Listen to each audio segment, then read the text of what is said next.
Olá pessoal, o tema do vídeo de hoje será a randomização, uma estratégia de pesquisa utilizada para aumentar a validade de ensaios clínicos que avaliam o efeito de uma intervenção. Intervenção essa que pode ser a administração de um novo medicamento, uma vacina em teste ou um programa de exercícios físicos. A randomização é a alocação aleatória, ou seja, por sorteio, dos sujeitos da pesquisa nos grupos a serem comparados. Em geral, os grupos são chamados intervenção e controle. A randomização, portanto, é um processo de seleção em que cada indivíduo tem a mesma probabilidade de ser sorteado para ser alocado em um dos grupos de estudo. O elemento crucial é a imprevisibilidade da próxima alocação.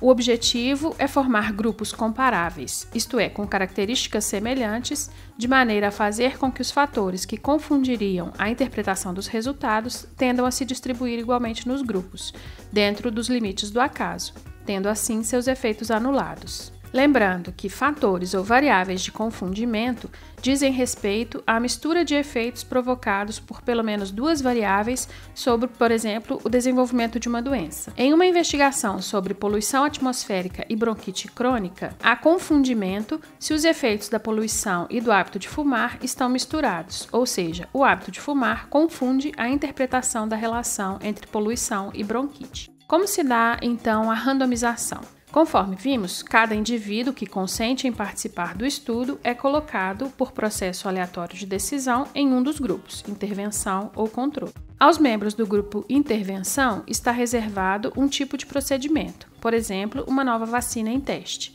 E aos membros do grupo controle oferece-se uma alternativa, uma vacina já em uso ou um placebo. Espera-se que qualquer variação do desfecho investigado seja atribuída a um efeito da intervenção. É importante destacar o papel fundamental do cegamento, como estratégia para evitar viés ou manipulação de alocação e viés de aferição das respostas à intervenção que está sendo avaliada. No ensaio duplo cego, tanto os participantes quanto os observadores ou avaliadores do estudo não devem ter conhecimento de qual grupo cada sujeito foi alocado. Para isso, a implementação adequada é fundamental para garantir o sigilo de alocação e para evitar o viés de aferição. A fim de garantir a implementação adequada, vamos conhecer 4 tipos de randomização. A randomização simples é a forma mais empregada, na qual os participantes são colocados diretamente nos grupos de intervenção e controle, sem etapas intermediárias, utilizando uma tabela de números aleatórios. Define-se o ponto inicial, no caso o primeiro número da tabela, e também qual a direção a ser observada. Aqui seguiremos a horizontal para a direita, indicada pela seta. Vamos ver na prática. Para esses 10 indivíduos, seguiremos essa sequência de 10 números. Aí, definimos que os números pares vão para a intervenção e os números ímpares para o controle. Na randomização pareada ou emparelhada, inicialmente são formados pares de participantes e a alocação ao acaso é feita no interior do par, de modo que um indivíduo receba a intervenção proposta e o outro seja controle. A randomização por blocos caracteriza-se pela formação de blocos de número fixo de indivíduos de igual tamanho. A randomização será uma sequência aleatória de blocos de participantes em vez de participantes individuais.